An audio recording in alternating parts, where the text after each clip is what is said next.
The Hoop Heads Podcast is brought to you by Head Start Basketball. All of this had to pay off in some way. All of the parties I've missed, all of the time I put into this, if it doesn't turn into a scholarship, then why did I do it? That was kind of the feeling I had, and it was pretty stressful. Billy Hansen is the author of the book Harder Than I Thought, Easier Than I Feared, about his experience with sports performance anxiety and how he recovered his skills and love for the game. Billy played basketball at Regis University in Denver and served as an assistant coach there for 2 years after his playing career ended. He presently teaches a course at Regis called Mindfulness for Athletes and is the meditation coach for the Regis men's basketball and baseball teams. His specialty is mindful shooting, training basketball players in the mental side of shooting the ball, and he's worked with athletes at all levels, from high school to the NBA. Hey Hoopheads, I wanted to take a minute to shout out our partners and friends at Dr. Dish Basketball. Their Dr. Dish shooting machines are undoubtedly the most advanced and user-friendly machines on the market. Sign up now for their Virtual Camp 2.0 featuring 10 days of workouts with pro trainers from the Dr. Dish family. Learn more at drdishbasketball.com and follow their incredible content at Dr. Dish B-Ball on Twitter, Instagram, Facebook, and YouTube. Mention the Hoopheads podcast and save an extra $300 on the Dr. Dish Rebel, All-Star, and CT models. Visit drdishbasketball.com for details. That's a great deal, Hoopheads. Get your Dr. Dish shooting machine today. Hi, this is Kyle Cavanaugh from Essential Coaching, and you're listening to the Hoopheads Podcast. Prepare like the pros with the all-new Fast Draw and Fast Scout. Fast Draw has been the #1 play diagramming software for coaches for years. You'll quickly see why Fast Model Sports has the most compelling and intuitive basketball software out there. For a limited time, Fast Model is offering Hoopheads listeners 15% off Fast Draw and Fast Scout. Just use the code HHP15 at checkout to grab your discount, and you'll be on your way to more efficient game prep and improved communication with your team. Fast Model also has new coaching content every week on its blog, plus play and drill diagrams on its Playbank. Check out the links in the show notes for more. Fast Model Sports is the best in basketball. If you're looking to improve your coaching, please consider joining the Hoopheads Mentorship Program. We believe that having a mentor is the best way to maximize your potential and become a transformational coach.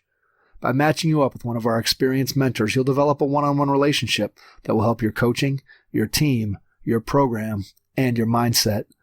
The Hoopheads Mentorship Program delivers mentoring services to basketball coaches at all levels through our team of experienced head coaches. Find out more at hoopheadspod.com or shoot me an email directly, mike@hoopheadspod.com. Follow us on social media at hoopheadspod on Twitter and Instagram, and be sure to check out the Hoopheads Podcast Network for more great basketball content. Are you tired of overpaying for your video and analytics platform? Well, it's time to check out QuickCut.com, a platform built by coaches for coaches. QuickCut is undeniably more affordable. It's all cloud-based and comes packed with features to help high schools and youth programs store, share, and analyze game film. Make the switch, get double the storage, and save your program up to 50% on the fastest-growing video editing system in the country. For more information or to request a free trial, visit quickcut.com/basketball. That's QWIKCUT.com. You'll want to be prepared to take some notes as you listen to this episode with Billy Hansen, author of the book Harder Than I Thought, Easier Than I Feared. Hello and welcome to the Hoopheads Podcast. It's Mike Klinzing here with my co-host Jason Sunkel. And we are pleased to welcome tonight to the podcast Billy Hansen, the author of the new book Harder Than I Thought, Easier Than I Feared. First of all, Billy, welcome to the Hoopheads Pod. And secondly, go ahead and share with people in our audience what the book's about, why you wrote it. Just give us the quick elevator pitch and where people can find the book, and then we'll dive into some of the nitty-gritty details.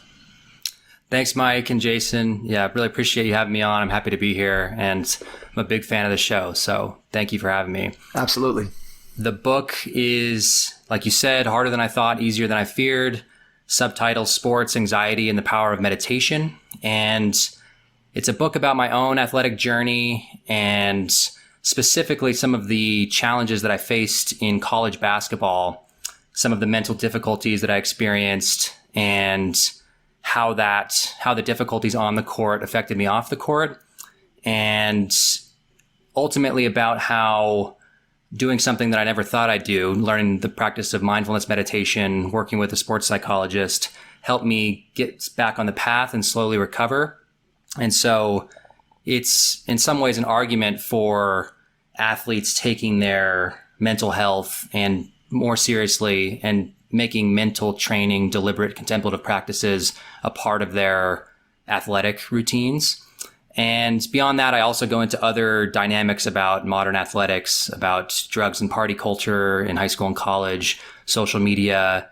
I talk about the contrast between the two cultures I played in and how really getting with the right coach helped me a lot mentally and really bring out my abilities on the court. So it's really just a story about basketball and sports and being an athlete and encouraging athletes to integrate mental training into their routines, and also coaches to help athletes do that. The book you can get at billyhansen.net/book. That's probably the best place to get it. And it's also available on Amazon if you search the title. All right. So we're going to dive right into it. As I read the book, and thank you for sending it over to me so that I could read it prior to us jumping on, there were a lot of things in the book that I could certainly relate to when I think back to my college career and I think back to some of the experiences that you went through, some of the things and feelings that you shared in the book were things that I could definitely relate to as a college player. And then as I told you before we jumped on, I think there's a lot of parents and players, particularly at the high school level, where the pressure isn't always as great and where the demands on you aren't quite as high, that if I would have read this book as a high school player, I probably would have scoffed at it. Now, it was a long time ago too. So I was a high school player graduating in 1988. So there wasn't really much talk of mental health or any of those things. And I'm a little bit older than you. So clearly I would have had a different experience as a high school player as I read this book than I do now as a 51-year-old looking back and thinking about my own college experience. But there were definitely things that I could relate to. And I'm sure we'll get into some of those as we dive further into the book. Let's start by going back to the beginning when you were a kid.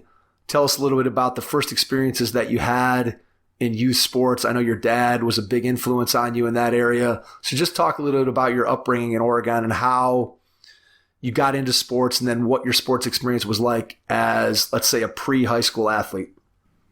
Yeah, definitely. Real quick, I just want to point out that I think I probably would have scoffed at the book too in high school, which is kind of ironic because, yeah, it took me going through some serious pain in college to find any of that worth looking into or doing, but we'll get to that.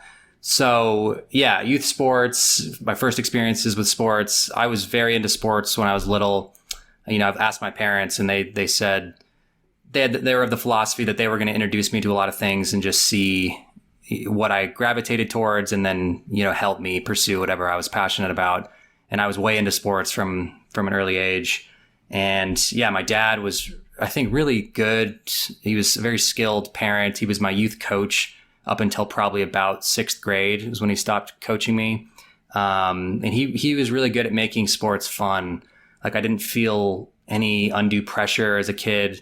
And I think part of the reason why I played so much when I was a kid was because I just loved it. And it was always what I wanted to do. So I was asking my dad to throw me batting practice and go shoot. And, you know, my grandfather was also a high level athlete. He played professional football. And so, you know, he was often around after school to help rebound for me and all that stuff. So yeah, I had a really positive youth sports experience. I was in a small town, kind of a bubble, really good culture of parents volunteering and good leagues. And yeah, I have a great great memories of youth sports. Do you remember parents of some of your friends who maybe took a different approach? Like, did you have anybody in your life as a friend that their dad was more of the domineering, hey, I'm dragging you to practice. Hey, you're going to do this because if you want to be good, this is what you need to do, as opposed to the opposite track, which is sort of the one that your dad took. And it's one that I've talked about on our podcast that I feel like my dad did the same, and I've tried to do that with my son, where you provide those opportunities and you are there to rebound the ball or play catch if your kid wants to, but if they don't, you're not pushing them over the edge. And as a parent, I can tell you that that is a difficult spot to be in when you're a competitive person and you see that your kid has an opportunity to be good at something. You kind of want to push them, and it's hard to hold back. So do you remember anybody that you grew up with that had a parent that had an opposite approach, kind of what your dad took? Yeah, I do. And yeah, and that can get pretty dark when parents are putting far too much pressure on a small child too early. And it wasn't like my family was perfect by any means, but there's generally just really positive feeling about sports and encouragement. And I was way into like action figures and Spider-Man too. So that was a whole other phase of my childhood where like my dad painted a big Spider-Man on my wall. So like basically whatever I was into, they were really, pushing me in that direction or helping me move in that direction. My dad and I have talked quite a bit about all of it. And the one thing that we also, he talks about is like, he was so positive and so encouraging and so were a lot of my coaches growing up, that I was left potentially, I was very raw when I got to college and played originally for a very old school coach in my first 3 years. So that was almost like a blessing growing up, but also a curse when I got a little bit older. But yeah, to answer your question, I do remember instances of parents taking the opposite approach and the kids feeling like it was their job before it should have felt like that. And I've also noticed that as I've gotten older, just being around the game and seeing different approaches. And yeah, you can get some pretty crazy events going on, or just like observing the sideline of a Pop Warner football game. Like it's a weird energy in a lot of cases. So I'm grateful for how my family treated it. There's definitely a lot of different approaches that you can take. And as you said, I never claim that my approach is the only way or the right way. And there are a lot of times, and there were a lot of times, and I'm sure there will continue to be times where you wonder as a parent, am I doing it right? And that comes down to not just when you're dealing with your kids' sports, but when you're dealing with anything in their life. We're all, as parents, I say, we're just kind of flying by the seat of our pants. You're trying things, you're doing the best you can and trying to figure it out as you go. And you just hope that the decisions that you make, especially as you know your kid better than anybody else, that you make the decisions that are right for them. I think it's interesting that you talked a little bit there about how, because you had such positive coaching, first from your dad and then from coaches that you experienced in multiple sports in high school, that then when you came in contact with a coach who was the opposite and wasn't that positive, rah-rah type of coach, the guy that wasn't going to put his arm around you but was more critical, was less approachable, I think would be a good way to say it, that maybe you hadn't, it's almost like you didn't get the vaccine, right? You didn't get a little bit of a, you didn't get a little bit of a taste. You didn't get a little bit of a taste of that growing up, where you're like, ooh, yeah, I see that, I can handle it. And now I can go back to this sort of safe zone. And then when you got exposed to it, it was quite a shock for you. So let's start with high school. Tell us about your high school athletic experience. You were a basketball player, you played baseball. Just tell us a little bit about some of the things that you appreciated about the coaches that you had, especially now looking back where you have maybe a little bit more perspective. Yeah, so a pretty great high school experience, with the only exception to that being very stressful recruiting. That was a huge stress for me and for my family. But just in terms of on the court and on the field, I had quite a bit of success early on. I kind of swung varsity my freshman year in basketball and got some minutes at the varsity level.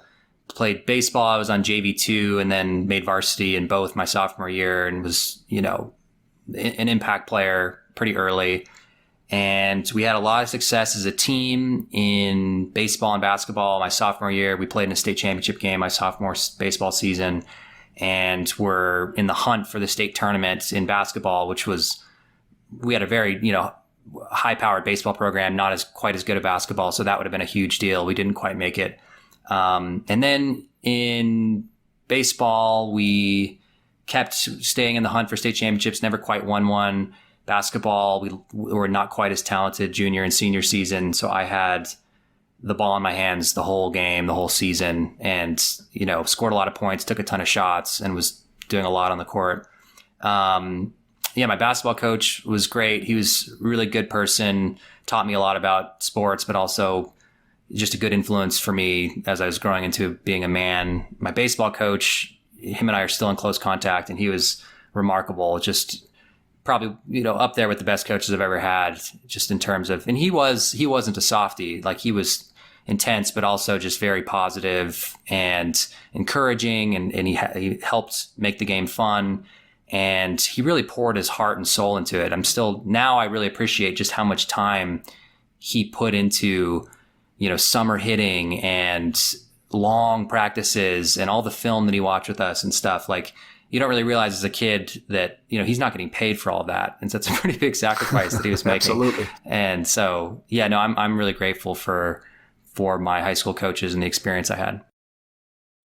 When you think back to those times, what's a memory that stands out for you? Could be in the locker room, could be on the field, could be on the court. Just if you had to sort of summarize your high school experience with one particular memory, what stands out to you? Yeah, good question. The first thing that comes to mind is I hit a game winner in my junior season that it was a pretty lucky shot, honestly. It was like a broken play where we screwed up the play, and then I just caught a pass and chucked up a fadeaway falling out of bounds against our rivals. And it went in, and it was a big pandemonium celebration. And there was also a big rivalry that year between my best friend, who was the quarterback of the football team, who was in attendance. And there was like a bunch of tension between the football players who were watching. So you know how it can get in high school sports. Like, it's, that's the kind of the most raucous atmosphere that I've been in. And so, make a big shot to win the game and have our fans storm their courts. And that was the game that put us in the playoffs. I guess that's the moment that stuck out to me in high school. Yeah. You had a lot of early success. And as a kid growing up, obviously you have aspirations of playing one of your sports, or maybe both of your sports, in your case, at the college level. And you mentioned a little bit earlier that recruiting process was stressful. And I've told my recruiting story a couple times on the podcast, but basically for me, I had no idea. And this is pre-internet, and nobody knew anything. My parents didn't know anything. My high school coach really had never had a player that was capable of playing at the level that I was playing, and I knew nothing.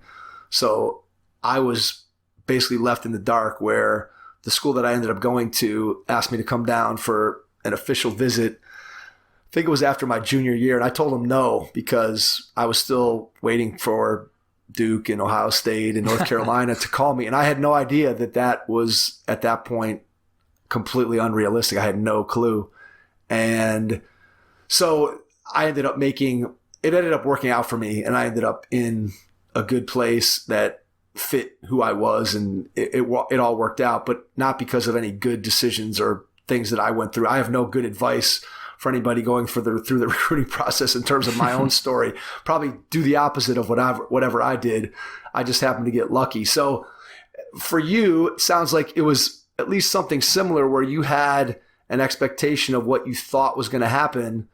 And when that started not to happen, suddenly you had to look in the mirror and start to figure out, okay, what's going on? Why isn't it happening? And then what am I going to do? So tell the story of where you were recruiting wise, and just what some of the things are that you went through with your family. Yeah. So I pretty much made success in athletics a big part of my identity, right? I was the kid who didn't go to the party because I was going to be up early training. I was that was kind of who I was a successful athlete. Right. And so part of me, whether I knew it or not at the time, I think felt like if it didn't pay off in something special, like some cool scholarship or something, then what was it all for? Like, well, who was I at that point? Right. Like it had to be something cool. And for the longest time I was, growing up, I was going pro, and then slowly, reality kind of set my expectations into place, over time. The other thing is, growing up in a small town, you don't quite understand how good people are across the country. And so even though you're dominating in, 5A Southern Oregon, that you've no clue the kind of talent in LA and Texas and Arizona and like all of these places. Right. So my dad and I sent a highlight tape out to probably 50 Division I's, some high majors, some mid majors. And it was just me hitting a bunch of threes from all over the court, deep threes. And, got a bunch of attention back quickly. And at that time, I think I'm probably 16 and I don't understand much about anything. So I go and tell everyone like, hey, oh my God, Davison's talking to me, like Portland, like all of the, Air Force. And just because I'm stoked, right? I want to be, I thought at that point offers were coming after all the letters, right? And then they pretty much all of them they said, Billy, really interested in you in our program, please send full game tape. And so we put together a tape where I had like 36 points and led a comeback. And I was pretty confident when I sent the send button because it was a great game, and just pretty much crickets after that. Like nobody got back to me. And we sent follow-ups and they all said, thank you, Billy. I think you're going to have a successful career, but you're not a great fit for our program at this time. And in hindsight, it was obvious that, I was a good shooter, but wasn't a good enough guard to play at that level. And I shouldn't have been recruited at that level. Right. But that was really hard because then I'm answering questions around the community of like, well, what's Air Force saying now and where are you going to go? So that was a tough year because I didn't have any offers until after the spring of my senior season.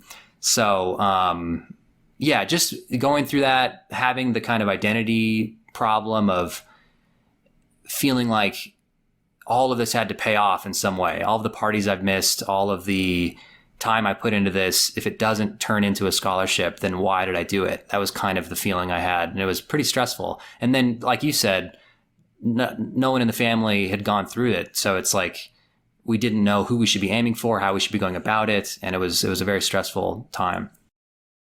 It's a challenge when you don't have anybody sort of in your circle that can help you and point you in the right direction and say, hey, this is what you should be doing, or this is who you should be talking to, or this is the level that you should be shooting for, that you should be trying to get into contact with coaches from Division II or Division III or NAI or whatever it is.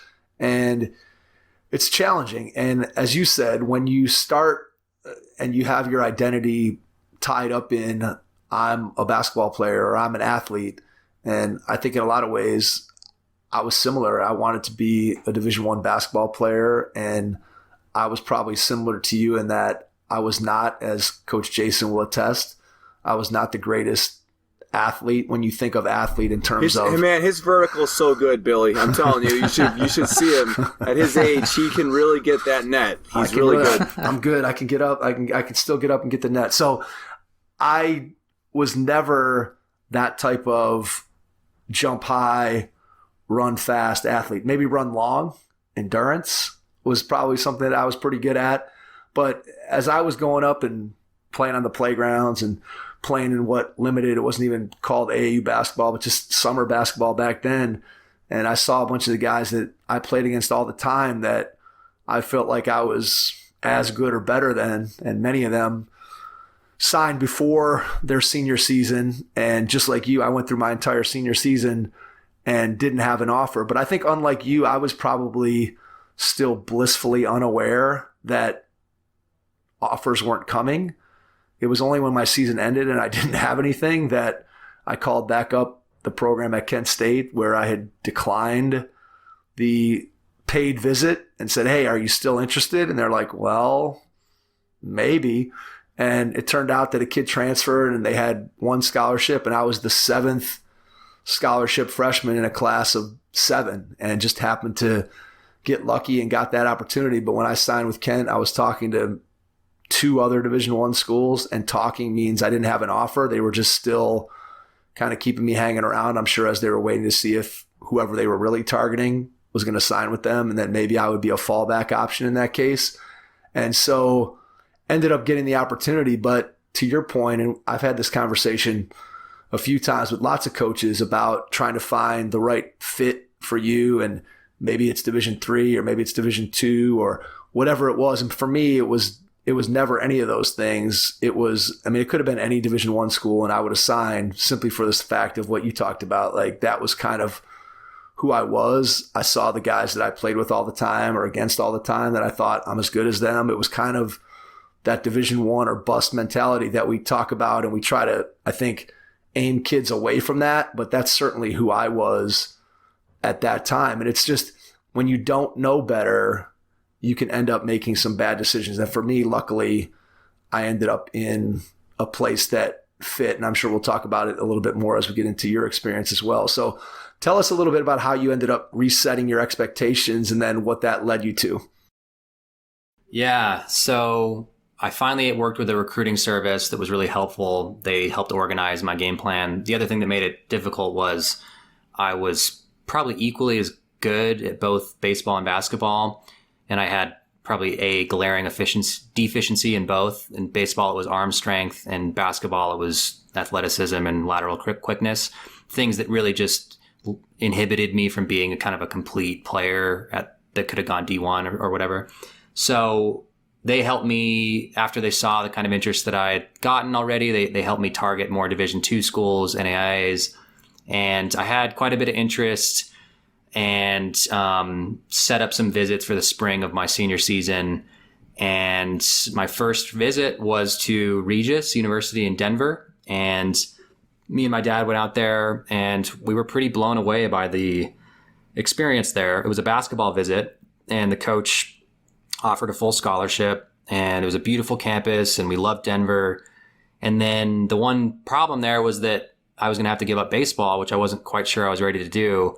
And so the basketball coach met with the baseball coach, and he looked at all my stuff, my recruiting profile, and he offered me a roster position. So as a walk-on, I preferred like a walk-on spot on the team. So at that point, I got back, and I had these other visits scheduled, and I was so excited that we just signed the papers. I just took the first one, and we were on our way to Regis and canceled the other visits. And part of that, I think, was just impatience with, I was actually in a terrible hitting slump senior year, worst of my career. And it's interesting because as soon as I signed, I started hitting good again. It was just this load off my back of like, okay, I'm going somewhere in college to play. Thank God I can, relax and enjoy the rest of my senior year and my summer and, have a good time with my friends. So you get there, and this is a story I love from the book, that you get there for the first time, and your Coach Daniels, meets you, and he says, hey, you want to go and get some shooting in before we check out the cafeteria? Relay what you said to him, and then sort of how you were feeling in your mind at that moment. Yeah. So throughout my senior year, this was already kind of happening in a weird way. I didn't shoot a great percentage senior year. There was some weird hitch in my shot where my left hand was too involved with my shot. And I didn't really realize at the time, but over time I realized that was getting worse with nervousness or anxiety. And when I first walked onto the Regis campus, he asked if you wanted to go shoot, like right when I got there. And I immediately got tense and just, I probably couldn't have articulated it this way at the time, but I think it was a level of imposter syndrome of, oh my God, he's going to realize that he made a mistake in giving me the scholarship if we go shoot right now. Because I advertised myself as this lights out shooter, and I was pretty much a lights out shooter sophomore, junior in high school, but haven't been for about a year. And he's going to realize that that he made a mistake. And so I told him, no, I just want to get settled in first. And that was kind of the first instance of me, trying in a weird way. I don't know what I was thinking at the time, but trying not to play or shoot in front of my coaches as much as I could, which sounds crazy. I know, because that is something you're going to have to do if you're on a basketball team. But yeah, as I've come to talk to other athletes, that's actually more common than you might think, is that level of imposter syndrome when you show up on campus. I think everybody has that to some degree in whatever, it could be a different aspect of their life than sports for somebody who's out there listening and you're trying to set yourself up as an expert, or you wonder, and they're really paying me to do this job. I don't really know what I'm doing. Sometimes I get imposter syndrome as a parent, and I think about myself and I'm like, man, I'm 51 years old and I'm like a giant kid. I know my dad had it way more together than I did. And it just, which he may have, or he may not have, but I always feel like I'm just kind of a big goofy kid still. And I know I'm not. I have 3 kids and I've had a job for 27 years or whatever it is. But nonetheless, there's a part of you that still feels like he is goofy though. He is goofy though. I'm not really an adult, right, Jason? I mean, I think it's just like you try to do things and stay young and whatever, but there's a part of you that's like, man, I'm not sure I belong at this spot. And I can understand where you're coming from. And then the next thing that happens to you is you find out a little bit about your teammates and that there's sort of a drinking culture on the team at Regis. So talk a little bit about how that affected you, how it started you down a path. You mentioned earlier that you were a kid that didn't drink, didn't party, stayed away from that because it sort of contrasted with your view of yourself as an athlete. So just talk about how you handled that and what that meant to you as you went through your college career.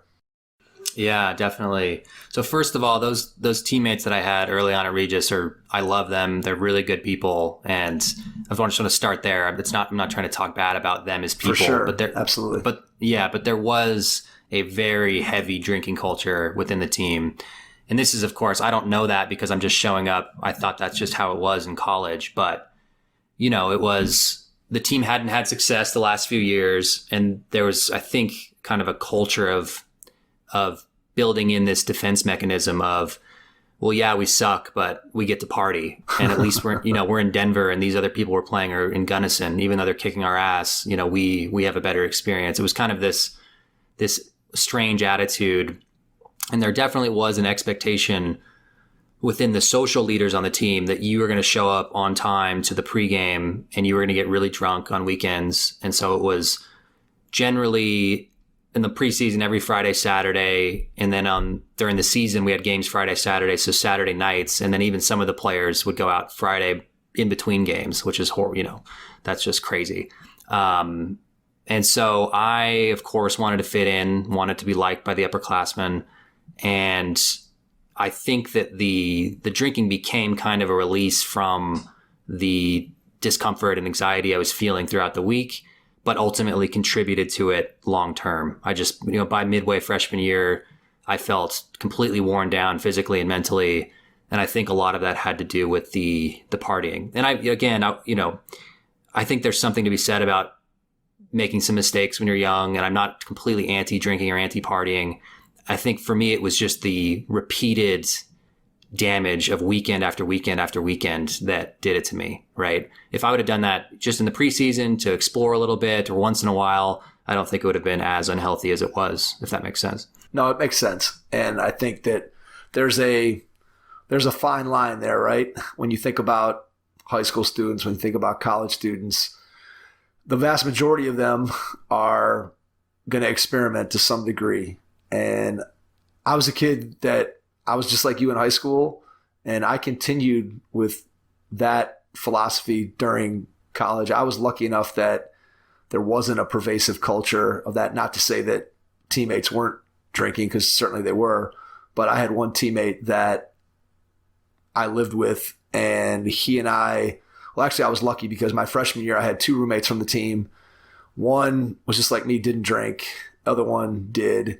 The one that didn't, he and I got to be real close, and that was a year that I wasn't playing very much, but I had somebody to hang out with no matter what. Even if you go out to a bar or a club, he and I could stand there and drink our waters or drink a soda or whatever, and I'd have somebody. And then he transferred after my freshman year and then ended up living with another guy who was another kid who didn't drink on our team. So it was sort of easy for me from that standpoint because I had somebody there that was with me. But I could certainly see that if you didn't have somebody there with you who was supporting that, it would have been a lot more challenging, I think, for me to pull that off. And then you combine that, and this is something that I think I really related to, that you talked about a lot, was just the stress you felt from the coaching style and just the shift from a high school environment where sports are fun and you're clearly the best player,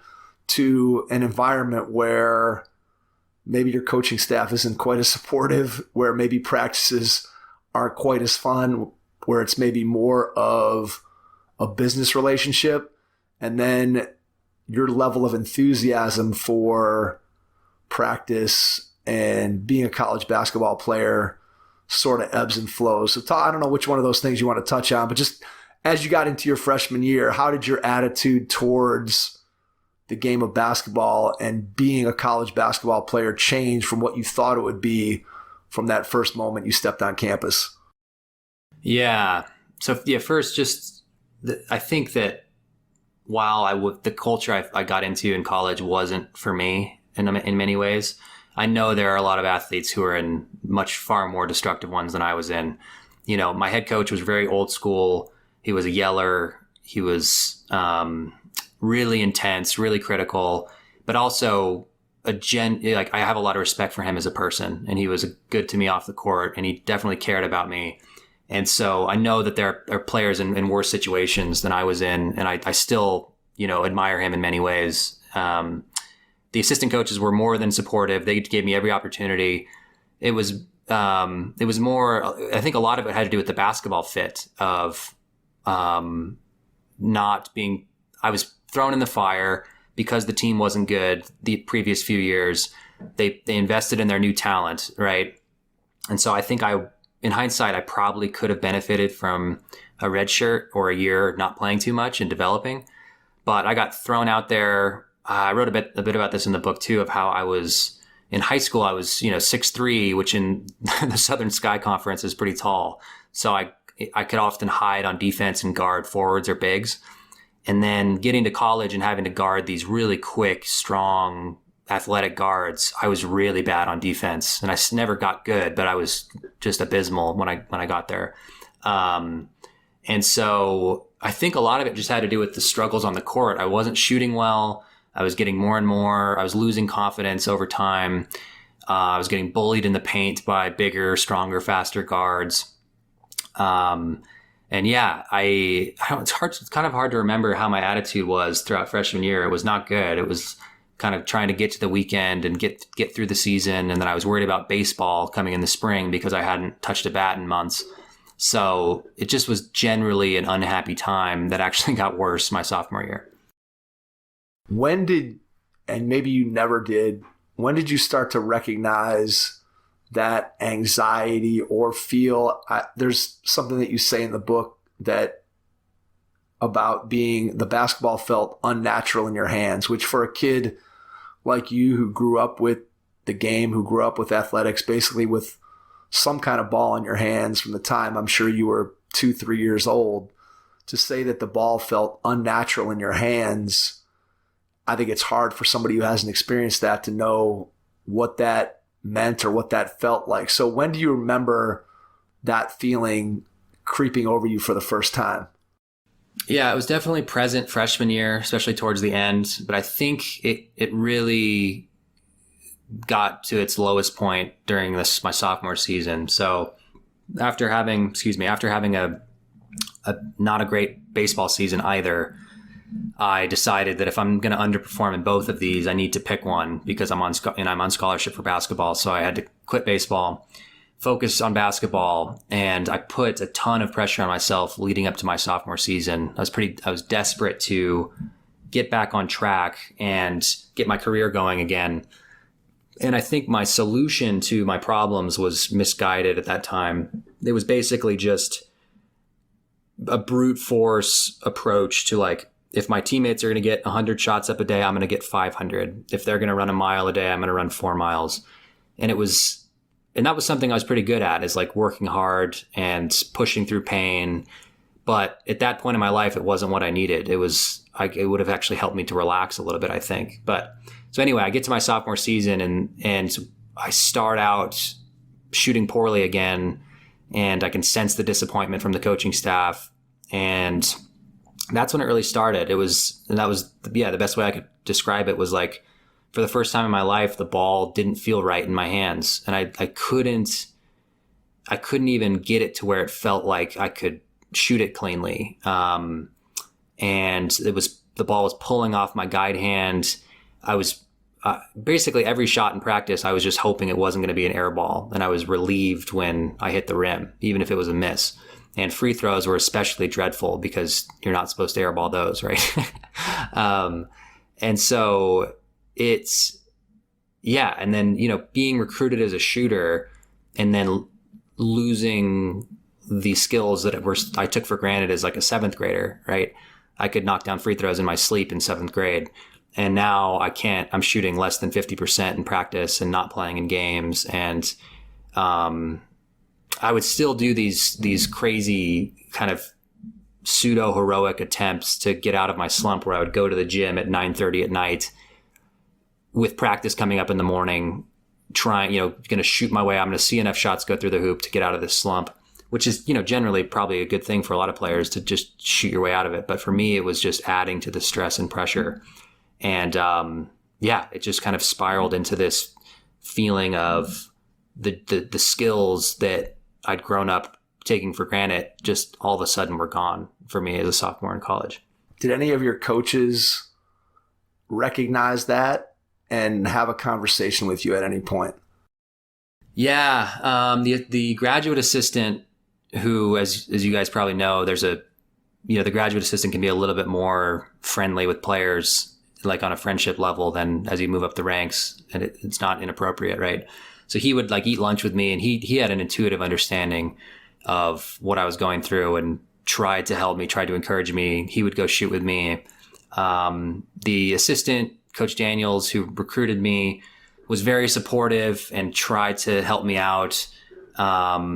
So yeah, I knew that everybody knew, and my head coach was just, generally disappointed that I wasn't playing well. And I think I probably brought as a defense mechanism, I brought not the best attitude to the gym, which also kind of offended my coach. So yeah, it got to a pretty bad space, and none of them ever treated me with any real disrespect or anything bad, but it was just, so yeah, to answer your question, yes, they did know, and they did try to talk to me, especially the graduate assistant, Steve Ledesma.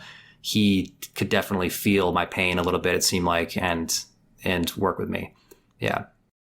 It's a tough situation. And Jason, I'm going to tell a story here on the podcast that I know I've never told it on the podcast, and I haven't really told it to a ton of people. I'm excited, Mike. Every time you do that, every time you bust this out, Billy, he says, I've known Mike since I was 7 or 8, so I think I know a lot of his stories, but I get excited whenever he says this. So, you got hundreds of podcasts, so an original, it's pretty special. Yeah, this is an original. So it relates completely to your story. So as a high school player, I shot, I believe, for my high school career, I probably shot 88% from the line as a high school free throw shooter. And I scored a lot of points. So I got to the line a lot. And when I got to college, my freshman year, I didn't play very much. So I didn't get to the line very much my first year because I played like 4 minutes a game. And then my sophomore year, we had a really good team. And I think we finished 21-8, I believe. And I was a starter on that team. And for the first 4/5 of the season, I was shooting, and I'm actually looking at my statistics right now. So for the season from the free throw line as a sophomore, I shot 49 for 66. So 74%. So not compared to what I was like in high school, obviously not very good. But at one point in that season, I was 48 for 56. So I went 1 for my last 10. So that experience that you had of the ball feeling unnatural in your hand with about, I can't remember how many games there was to go in my season, maybe 7, 8, 9, I can't even remember. But we used to have to, at the end of practice, we would have to make 5 swishes before we could leave practice. And I started shooting the ball and trying to aim it, to swish it. Somehow all of a sudden, my ability to shoot free throws was completely gone. Now, Jason and I have talked about Ben Simmons and how he doesn't want to shoot and how he's afraid to go to the free throw line. And I got to that point when I was a sophomore where in practice we would do little free throw shooting games like on our day before game practice. And I would be, to your point, just like you described of, I just don't want to shoot an air ball. If this ball hits the rim, I'm going to be ecstatic. And it was the most strange and bizarre thing. Kind of think back to like the Steve Sachs or the Chuck Knobloch, the Rick Ankiels of baseball that can't throw the ball. And all of a sudden I couldn't shoot. So I had to go back, and what I did was I tried to change my routine. So I previously had a routine where I would take 3 dribbles and then I'd take this breath and then I'd reset and then I'd take the shot. And that routine, anytime I did that, I then associated that with me not being able to get the ball anywhere near the basket. And so my last, 6, 7, 8 games, it didn't really affect me anywhere else on the floor. I mean, I didn't really want to get fouled, but it wasn't like the rest of my performance went completely in the tank. I just didn't want to go to the free throw line. And so then I spent that whole summer, none of my coaches ever said anything to me about it in terms of, hey, what's happening? Like, they looked at things with my mechanics, not with my mental performance. So it was very strange. And then do you think that sorry to interrupt you. Do you think go for it. Was it to the point where your teammates and coaches knew something was up, or was it such a short period that you kind of just went under the radar? Oh, I think they knew. I don't think that. So I actually had dinner with my assistant coach, he's probably in his mid-70s. This was a couple months ago.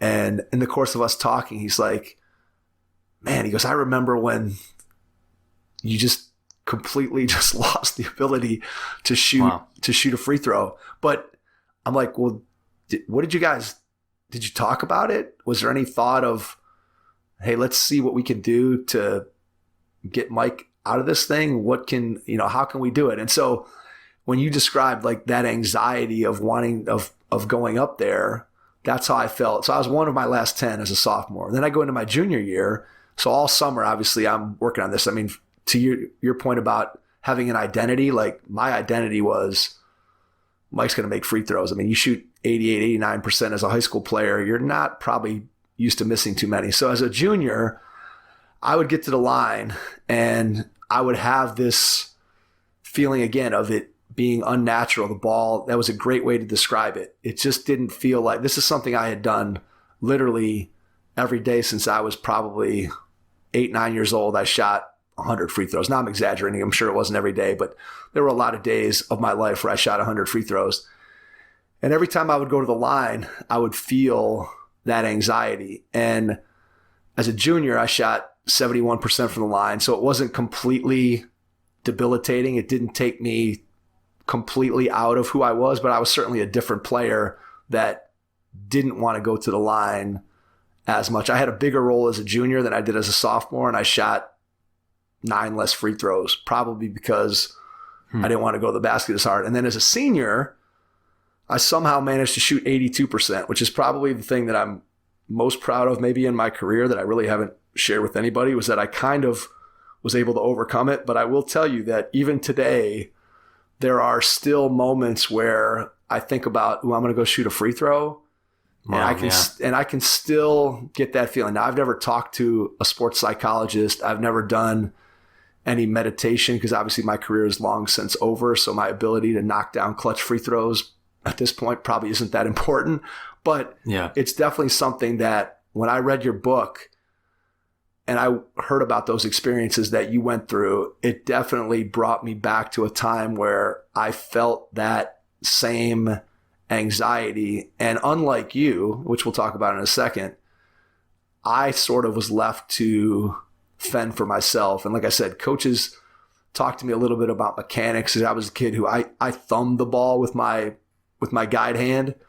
So they tried to look at it and see, well, maybe that's what's causing it. And I knew that had nothing to do with it. My shot hadn't changed at all from a physical standpoint. It was all strictly me getting to the line and just tensing up and feeling like I couldn't just let it flow. And I know you talk a lot about the flow state in the book. So that's my story. I didn't mean to interrupt your story. No, that's interesting. But I definitely felt like there was a lot of things there that I related to. It gives me lots of ammunition on NBA pods when Mike makes fun of Ben Simmons. So I'm really excited to have that. So thanks, Mike. I appreciate it. Well, see, this is why I always say I know how hard it is to overcome, because I was able to. You can see it. You can see it in Ben Simmons. For sure. You can put yourself there. Like when I watch him, I was in that playoff series.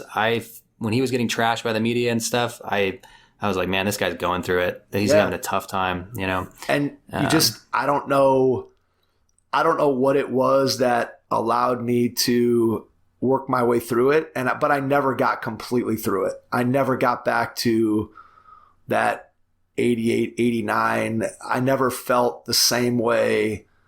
Like if you'd have told me when I was at the beginning of my sophomore year or when I was in high school that I would ever step to a free throw line and not feel like that ball 100% was going to go in. Now, obviously I missed some, but I never felt like that ball wasn't going to go in. If you'd have told me I was ever going to lose that feeling, I would have told you were crazy. And, at some point I did. But like I said, one of my proudest moments is that I was able to overcome that, because look at the guys who have lost careers, baseball, golf, there's basketball guys, Simmons, who knows what's going to happen here with him. Who, just to be able to overcome that, I just, it sounds silly to say that, I'm proud that I was bad for a while and was somehow able to become at least a little bit better and not get back to the level that I had been before. But I definitely, as I read it, I heard and felt the things that you were feeling. So that was really interesting for me. And I really enjoyed reading it, because a lot of the feelings that you were describing were things that I could completely relate to. So I'll let you continue with your part of the journey and how you started to go about overcoming that. Because my advice for overcoming it isn't very good, which is just kind of struggle along in your own head and try to figure it out, which I didn't have any method to my madness, nor did I have any real outside help. So. Yeah, no, it's fascinating to hear your story. And I've been surprised, actually, as I started to share what I went through and write about it, talk about it, that there's a lot more athletes out there than you'd think who go through something like that in their career, to varying degrees. Not many sink to the depths of, like Markelle Fultz, but there are many athletes can relate to that, it seems like. So it was interesting to hear your story.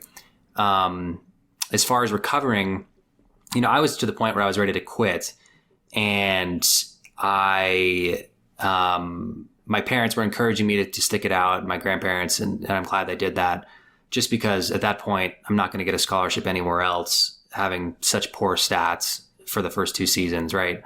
And I finally decided to see a sports psychologist on campus. I don't remember why I ended up doing that, but I remember not telling anyone, not wanting any. That's the first question I asked her, was like, this isn't going to, my coaches aren't going to know I'm here, right? My teammates aren't going to know I'm here. And she said, no, if I see you on campus, I won't look at you. I won't say hi. Like, we'll just make this private. And I appreciated that. And she was really great. Like, she was a really gentle but wise and serious person who was obviously really good at what she does. And she, after talking to me, basically put those words on it, which I had never even thought about. It was like, you're suffering from really bad performance anxiety and you have depression off the court. And that is, growing up as a happy kid, that was weird to hear, because I never thought of myself as someone who experienced any of that. But I thought she was right. And as one of the main, we did quite a few things, but the primary remedy that she suggested was basic mindfulness meditation. And I was a bit of a tough sell at first on that, because I had associated meditation to so many other cultural baggage. But she encouraged me to try it. And I started to practice with her in her office. And then she got me some audio from UCLA to do on my own.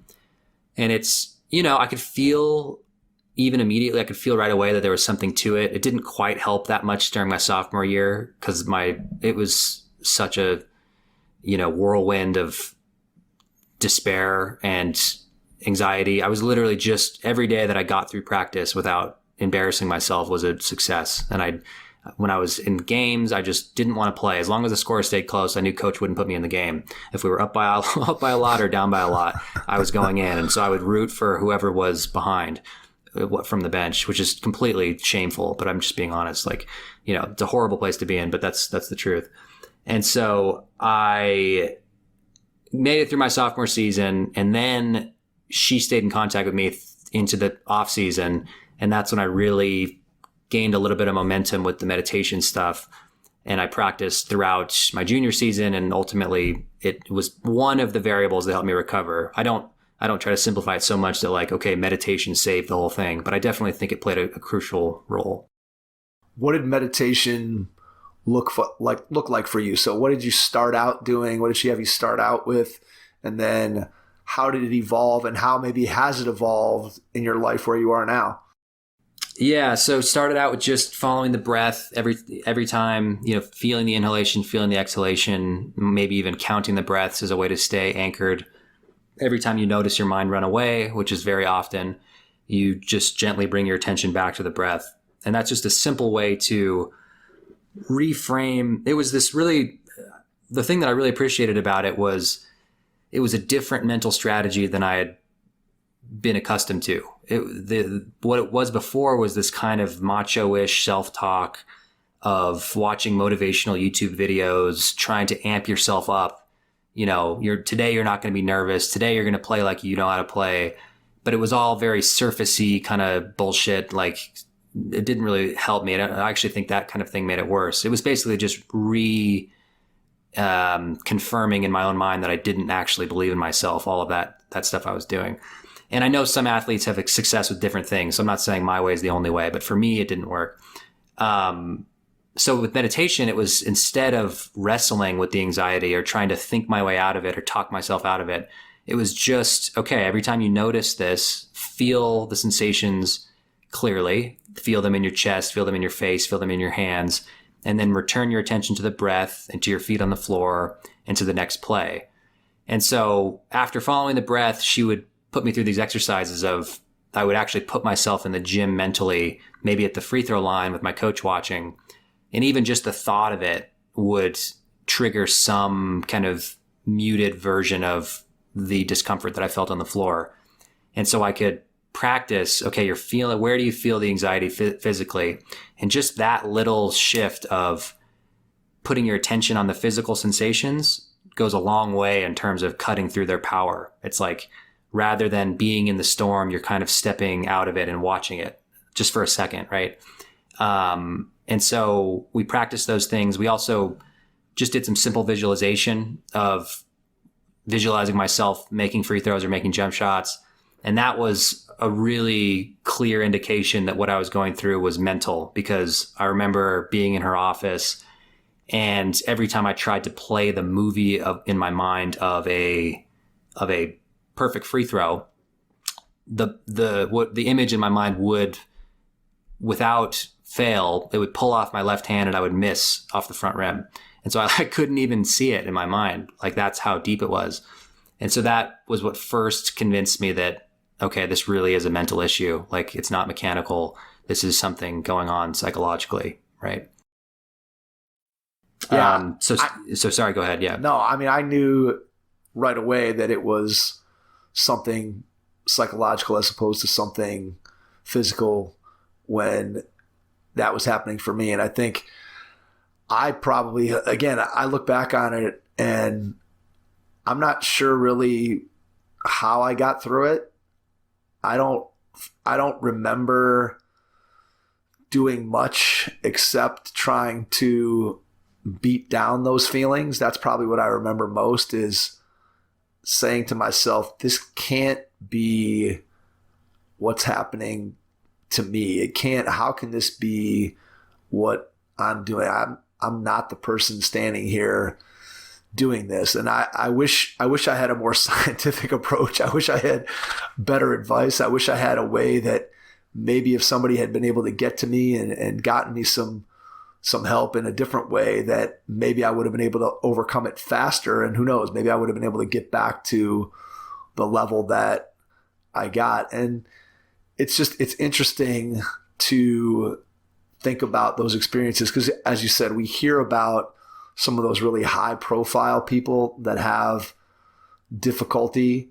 And yet I'm sure that I wasn't the only one that it happened to. You weren't the only one that it happened to. And some guys are able to overcome it and other people are not able to overcome it. And I think part of it is just how you go about and what your approach is and how the support group that you have around you. And you had something that in your senior year probably helped as well, because you had a new coach come in that reset your opportunity, reset the environment, and that at least allowed you maybe to sort of change the way that you were viewing things. And sort of, I look at it as sort of the same way that I changed my free throw routine. So I got out of what was triggering me before and tried to do it a different way. And that definitely helped me.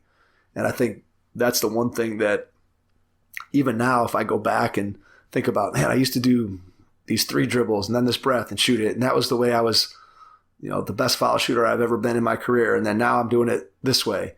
And it's just interesting the way your mind plays tricks on you. And sometimes you have to try to trick. I felt like sometimes I had to try to trick it back. Like, let's trick it back to what it was before. So, yeah. And I think the meditations, it was something that, and that's something I try to argue now, is I think it's become something that is sold as kind of a quick fix solution. And it's really not. It's something that the real fruit of the practice comes from, just like anything in sports. Like if you want to get good at ball handling, you've got to do it consistently over a long period of time. I feel the same way about meditation. You're not going to do really hard 1 hour long ball handling drill one day and then be a transformed ball handler, right? And so luckily my sports psychologist helped me persist, encouraged me to keep going. And then I kept practicing throughout my junior season, and things were just generally better. I didn't have a great season junior year, but I was no longer miserable, and I was still battling with some of the same issues, but it wasn't so consuming as it was sophomore year. And I actually finished my junior season with 2 good games, the last 2 games of the season. I played a lot, I scored, I felt more comfortable on the court than I'd felt in a long time. And then, so I was getting better already. I practiced really hard again in the summer, and then between junior and senior season. And then when the new coaching staff came in, it was like this brand new, fresh start for me to kind of start over. And how did that help you when you think back to that? Do you think you would have continued to have the same, I don't know if breakthrough is probably not the right word, but the same progress would have continued? Or do you think the new coaching staff maybe accelerated it and made it easier when you look back on that? Yeah, so I think a lot of it had to do with just the practicalities of basketball. Because yes, I would have kept meditating. It would have been fine. I would have kept improving, I think. But just, it was such a better fit for me when Coach Bergeson came in. And one of the first things that he said to me early on in an open gym was, I had gone to the hoop a couple times and gotten my shot blocked or missed a floater or something. And he took me to his office and he said, you're not allowed to do that. You're not allowed to drive to the hoop anymore unless it's like a wide open fast break. And it's a little bit hard to hear because I'd spent so much time working on everything guard play, right? But he said, we want you, when you catch the ball, you can either shoot, shot fake, or pass, and then move the offense. And that alone was so transformative for me on the court that I was put in position to do what I was good at, right? And he would blow the whistle and stop practice and yell at me if I didn't take a semi-contested shot. So it was very, he was really pushing me I think he could see that I was a good shooter. I just needed a little push probably, right? He also had me shooting from deep, which I wasn't allowed to do with my previous coach. Deep 3-pointers were a terrible shot in the first program. Now I was being encouraged, like, move back. We know you can shoot it from out there. You were doing it a little bit in high school, but I want you to practice deep threes to spread the offense. And I actually got really comfortable out there with less of a contest. I felt really good stepping back a little bit. And then also just the culture of, consistency, toughness were really valued and praised. So like, I felt like if I showed up to practice and I worked really hard and I brought energy and toughness, I was going to get rewarded for it with praise from the coaching staff and, opportunities for playing time. And so I think it was, yes, the culmination of this mindfulness, meditation, visualization work that I've been doing, paired with finding a really good cultural fit and an opportunity to do what I was good at on the court, that really made the difference. Yeah, it's amazing how much the right fit makes a difference. And I know I speak about my career all the time, and my coach was definitely old school, was definitely critical. In a lot of ways, I could visualize your coach and my coach being similar without having seen or experienced what you went through. Just hearing some of the descriptions were definitely, I think, brought back to life some of the ways that I felt like I was coached. And in a lot of ways, like I've said a couple times, I ended up in the right place for me, in that my coach valued some of the things that I was able to bring to the table, and therefore I got lots of opportunities to play. I started every game as a sophomore, as a junior, and as a senior. So despite whatever difficulties I was going through, I continued to be able to be out on the court and continue to play. My freshman year was by far my toughest year, when you go from being a high school player to being a college player who's not playing very much, and you got to go through and the grind of practice every day. And I always laugh when I think about practice, especially as a freshman. There was, you and Jason may be too young to even remember this, but there was a show called The Dick Van Dyke Show that was on reruns, and that show would play, practice was at 3:00, and every day that show would come on like from 2 to 2:30, and it had a very distinctive Come on, theme I know song. I'm young, Mike, but I know the Dick Van Dyke Show. Jeez, All right, but so it had a very on. distinctive theme song, and so whenever that theme song would come on, you get like this PTSD reaction of like, oh no, it's time for practice. And I mean, I was a kid who loved basketball, and I continue to love basketball, but there were definitely moments throughout my college career where you were like, God, this practice, it's just not fun. And I was a kid who, again, after that freshman year, I started every game. I think I averaged 37 minutes a game for my career. So when I was playing, I almost never came off the floor. But even for me, so a kid who loved basketball, a kid who was playing all the time, there were moments where it was really difficult. And obviously I had the thing with the free throws that I described.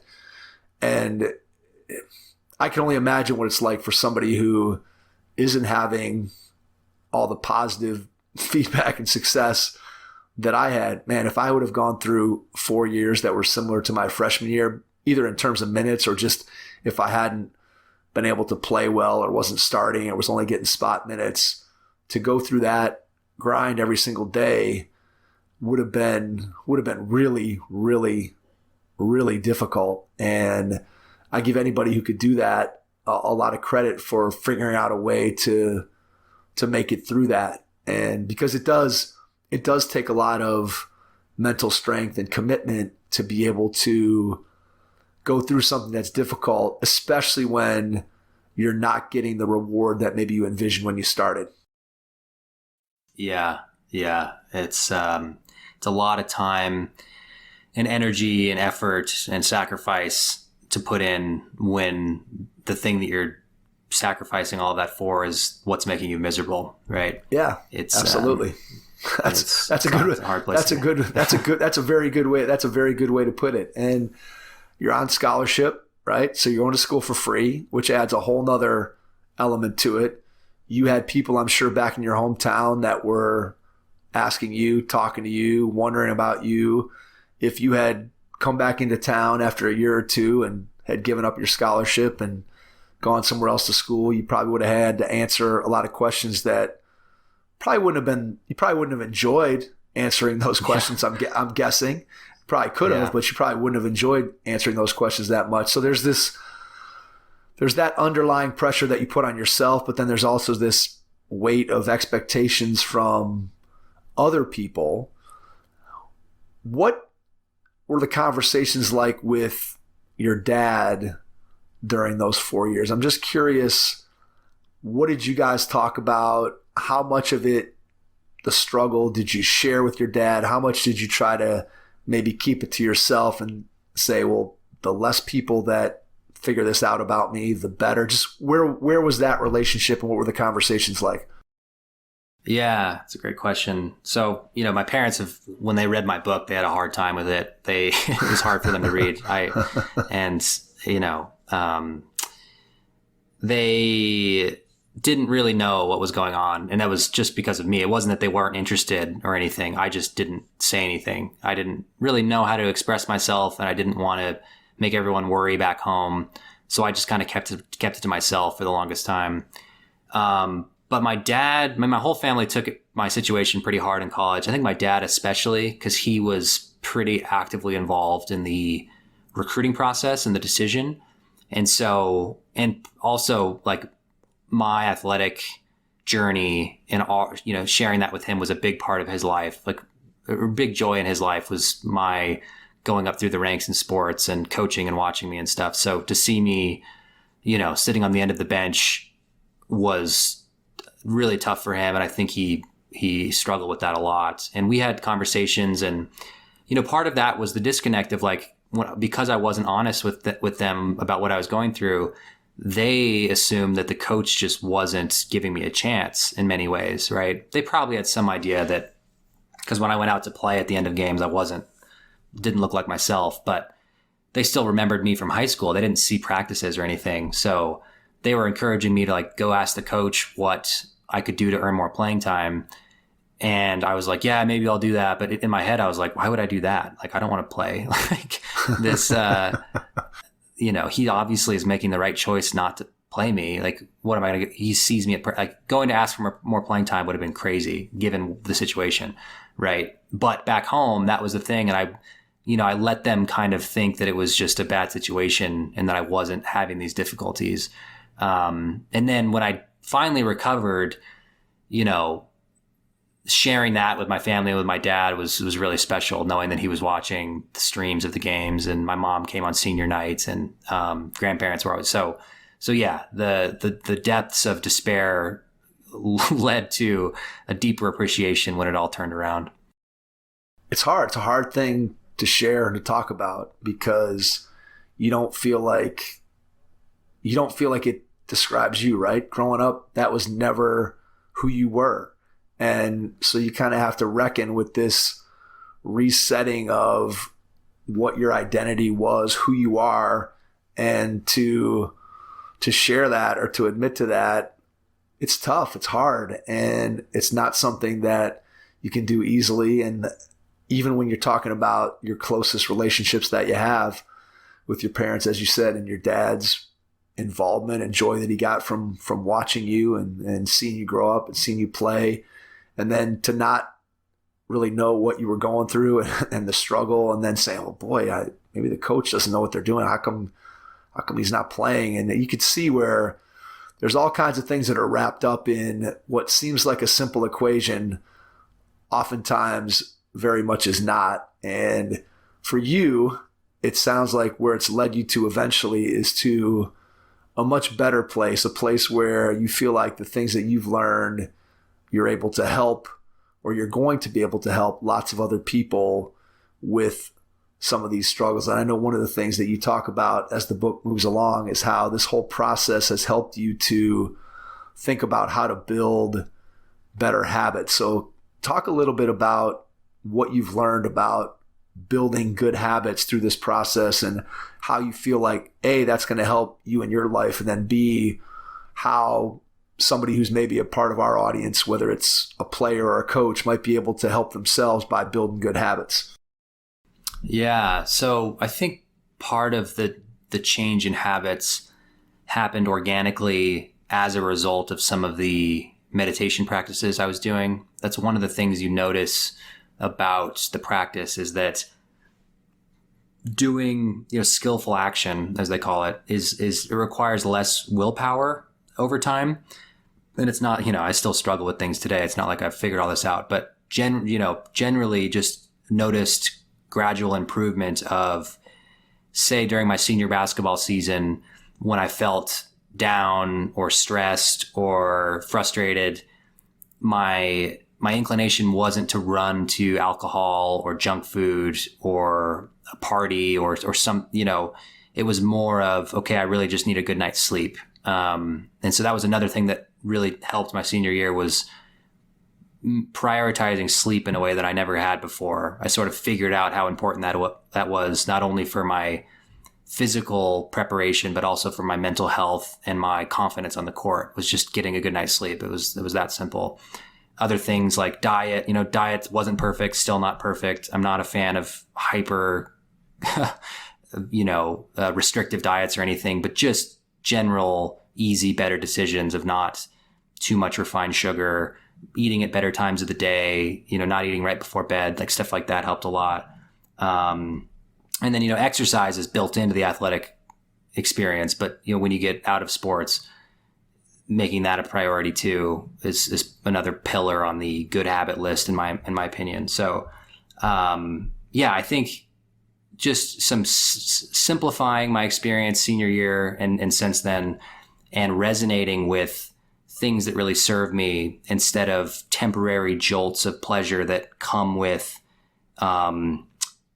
subsequent lows. So like seeking sustainable happiness rather than quick highs that come with lows that come out, like hangovers, right? Whether it's from shitty food or drinking or distraction on social media. It's resonating more clearly over time with habits that serve you and where you want to be in life, if that makes sense.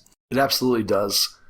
How important do you think it's been for somebody who may be experiencing something similar to what you've experienced to have guys like Kevin Love and DeMar DeRozan, NBA players, to come out and talk about how they've struggled to some degree with whether it's depression or anxiety, and just made it something that people can talk about, especially at the highest levels, where the culture usually, or at least in the past, has always been that macho type of stance where I've got to get through it, I've got to tough it out.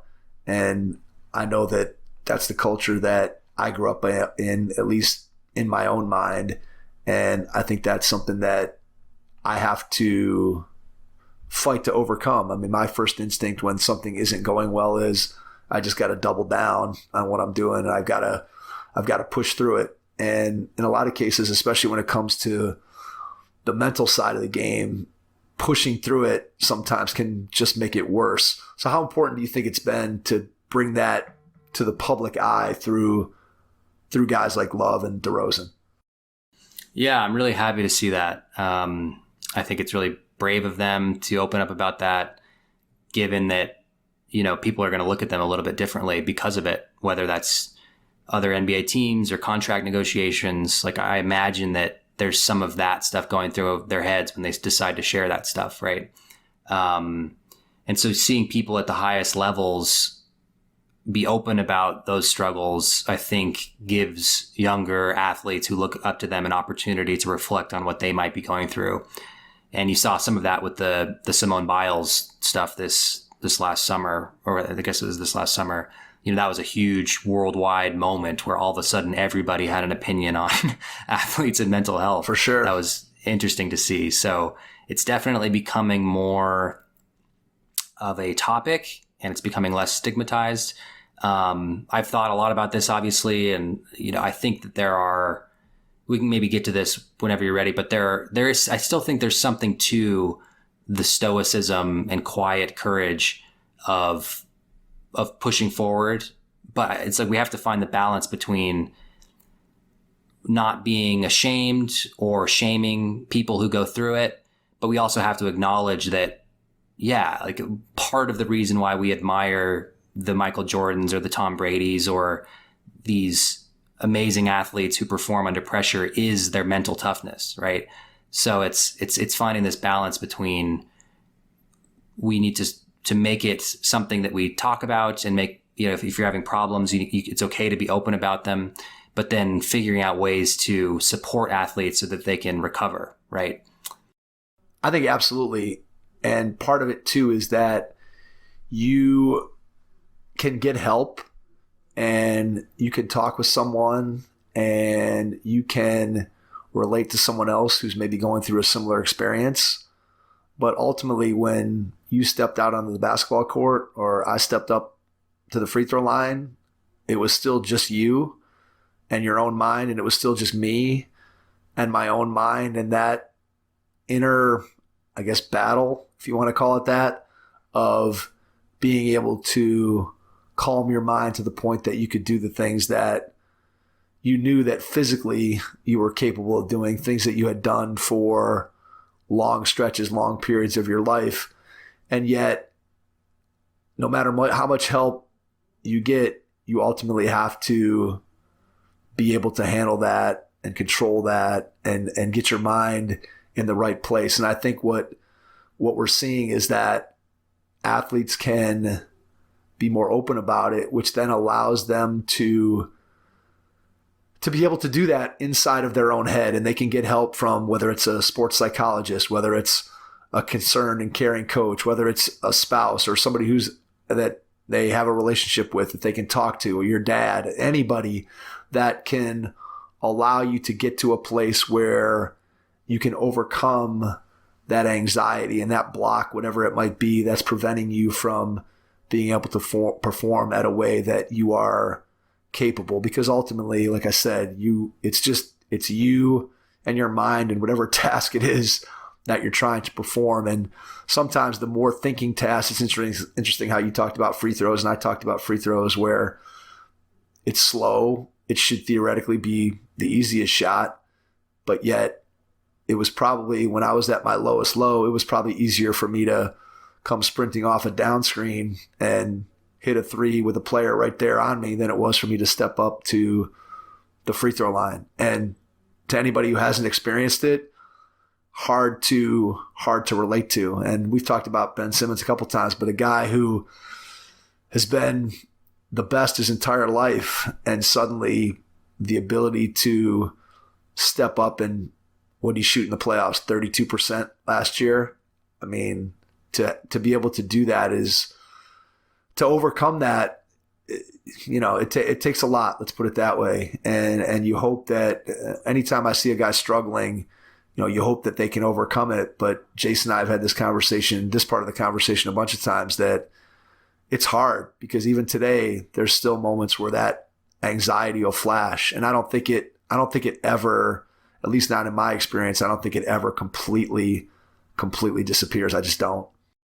Yeah, I've had some big free throws to hit in my city league, washed up league, in the last couple of years. And I have to summon the same skill set for sure. Absolutely. The same stuff comes back, right? It does, even though there's nobody there. And right. Exactly. Yeah. I can be sitting sometimes just on the couch and think about something, or travel back in time, and it will definitely conjure up those feelings. There's no question about that. All right. I want to wrap up, Billy, by asking you one final question, which is, if you had to summarize a self-help paragraph for somebody who was experiencing some type of sports performance anxiety, what advice based on your experiences would you give them? And then after you answer that question, we'll give you another opportunity to share where people can find out more about the book, where they can buy it, and then we'll go from there. Yeah. So I guess the advice I would give is to start with some kind of daily contemplative practice. That for you, that might be meditation, might be visualization, it might be prayer. Whatever it is, it's something that your phone's away, you're not doing anything. It's a little bit different from like cooking or walking, or it's something where it's just you and you have some kind of deliberate, contemplative, quote unquote, mental training exercise, even if that's 2 minutes a day to begin with. I think that getting into the habit of taking a little bit of time, like you spend so much time on your physical skill sets, right? Strength, conditioning, skill work, strategy, film, to put a minor investment into your mind, I think will have a huge return on investment if you put in the time consistently. Again, it's not something that you can, I liken it to like, you don't want to be the high jumper who waits to sprain an ankle to go practice, right? You don't want to be in a mental crisis to then, oh, now I need to start meditating, right? So if you, wherever you're at, whether you're dealing with issues that were similar to what I was dealing with, or if you can relate to them, or if you're having a good time, but you're moving up in levels and you might be nervous about when you go to college or what's going to happen at the next level, my best advice is just a daily simple routine that is some kind of deliberate mental training regiment. And I think that can go a real long way in reframing your experience on the courts and giving you a little bit of distance from it and building some mental skill sets. I would agree. I would add to that, just from my own experiences, I've been thinking more about this as we've been talking, is try to be just in the moment and don't think about the consequences, positive or negative, of what happens as a result of what you do. Just try to do what you do and don't worry about what's going to come out of that, whether that's my field goal percentage is going to go up or my free throw percentage is going to go down. Instead, just focus on what it is that you're trying to do and be in that moment and trust yourself, trust your mind, trust your body that it can do what it's been trained to do. And somehow, some way, that's what I was able to figure out. And like I said, it never got back in my college career to where I was before it happened to me. But I did get back to where I was functional, which was, and probably a little bit better than functional in all honesty. So, which was good. Billy, I can't thank you enough for taking the time out of your schedule to jump on and join us. The book is called Harder Than I Thought, Easier Than I Feared. Again, tell people the website where they can find it, how they can reach out to you if you want to share your social media, share your website again, just so people know where they can find you, where they can find the book, and then I'll jump back in and wrap things up. All right. And yeah, thank you, Jason and Mike. It's been a pleasure being on the show. Really appreciate the opportunity. So thank you.